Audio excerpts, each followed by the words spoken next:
Hey guys, welcome back to Budget Season. So I'm still sharpening this knife. I'm gonna be making a video on the new tool that I bought to sharpen it. As you know, the last video I did was on the diamond whetstone.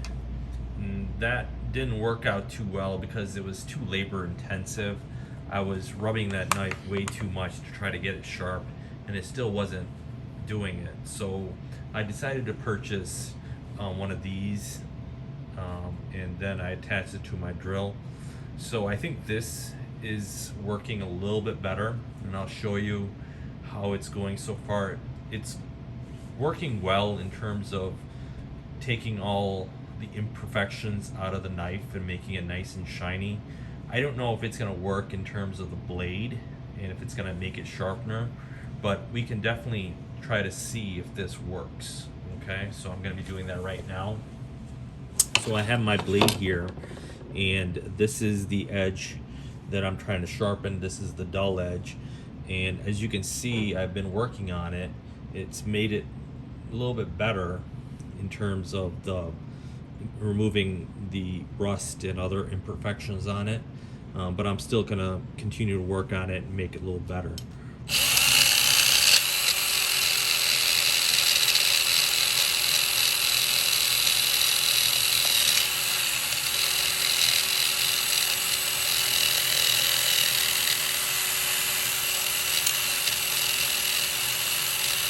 So this is what I'm doing, and I've been doing this for a while, and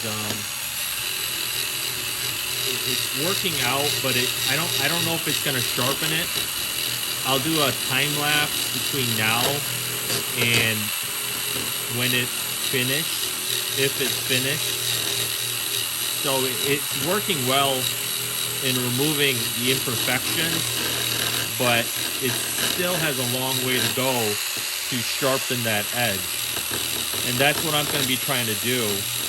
I have different attachments that I can use. I've got some other attachments in here that are like this. And I think the one that I've selected is the best one so far. These are not, these are all, you know, they're a hard metal based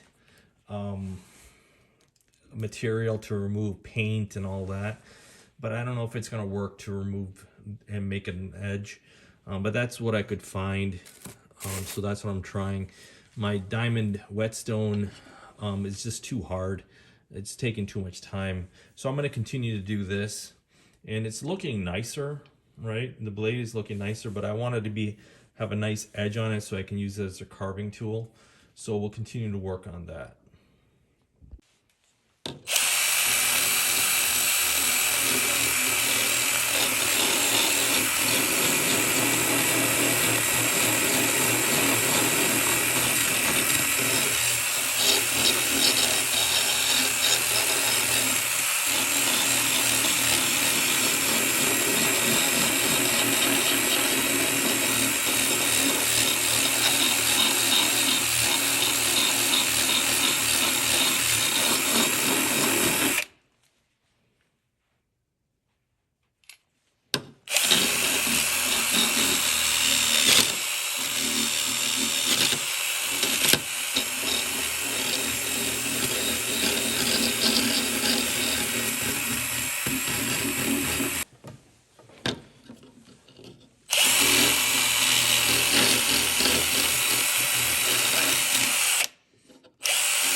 All right, there you have it, folks. I've cleaned up this.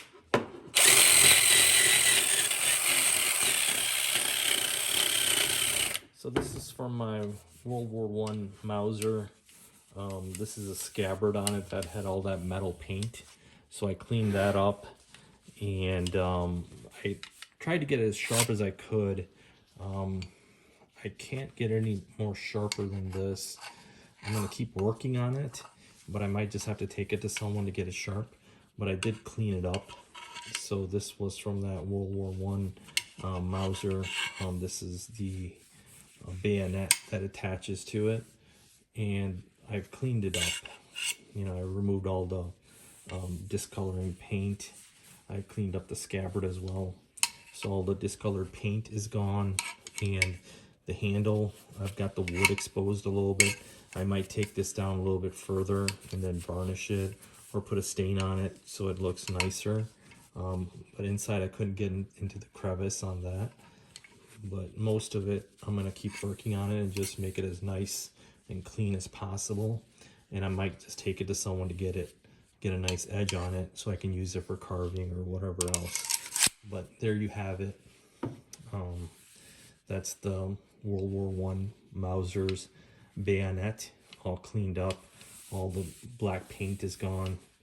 And I don't know if I decreased the value of it, but I'm not really worried about it. These, as I know, these aren't that valuable. It's a Turkish Mauser that they used. I see the numbers over here and the Turkish factory that it was made at. And these are pretty common, I've heard. So I'm not too worried if I destroy the value on it. But I wanted it just to keep it and put a nice edge on it so I can use it. Other than that, I appreciate everybody watching, and thank you